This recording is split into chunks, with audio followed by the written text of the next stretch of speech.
Good evening to you. Eric Weisfeld here, the WNBF First Alert Desk, capping off a very busy week, of course, with beginning with the update on the wildfires in Carolina Forest. And we do have some interesting new details for you today. That woman who authorities say is responsible for starting the more than 2,000-acre wildfire that really came so dangerously close to destroying homes.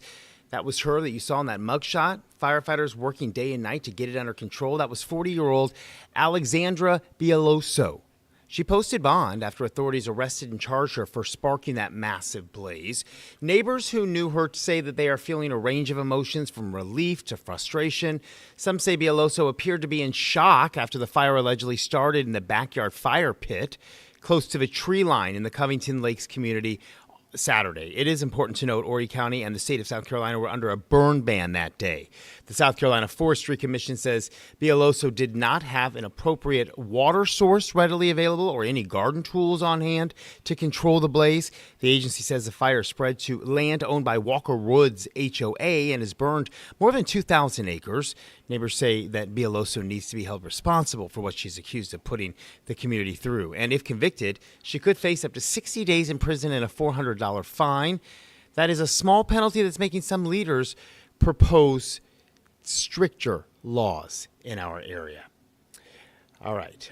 Now, a man, we should also tell you, is facing charges after allegedly burning furniture, actually, during the Horry County burn ban.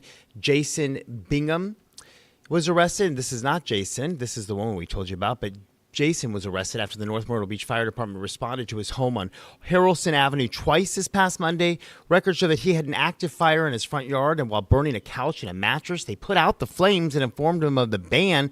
2 hours later, firefighters were called back out to the scene because Bingham was once again burning furniture. He's now charged with burning during an emergency ban and has since been released on a $1,000 bond. All right, now let's talk about U.S. Senator Lindsey Graham and Congressman Russell Fry meeting with first responders today, getting a firsthand look at what those firefighters have been dealing with for 7 days now. They spent a few hours this morning visiting with those on the front line at the fire station up the road, Carolina Forest Community Church, and there at the rec center as well. They know this work is far from over in Horry County, as the Carolina Forest wildfire is just now over 50% contained tonight. Graham says he couldn't believe the damage wasn't worse. He called the fire teams, quote, absolutely rock stars.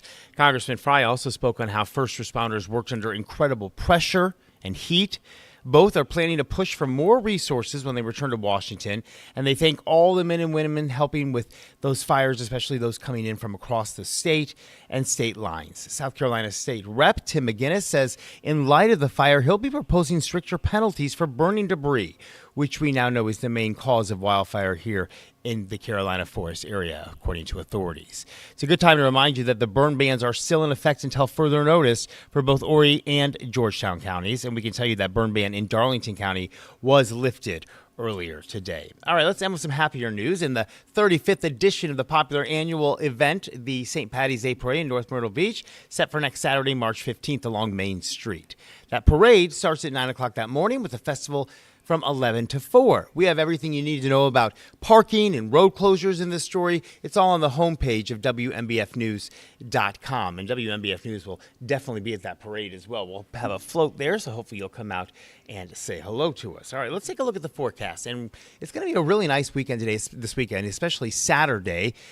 Not quite as nice on Sunday, but not so bad. We're looking for a little bit of rain, which we could definitely use for those fires. As we begin the work week on Monday, we're looking at high 50s and reaching well into the 60s and even 70 as we make our way through the work week. And then another chance of rain on Monday as well as Sunday. So that is your forecast. And we'll have an update for you tonight on WNBF News at 11 o'clock.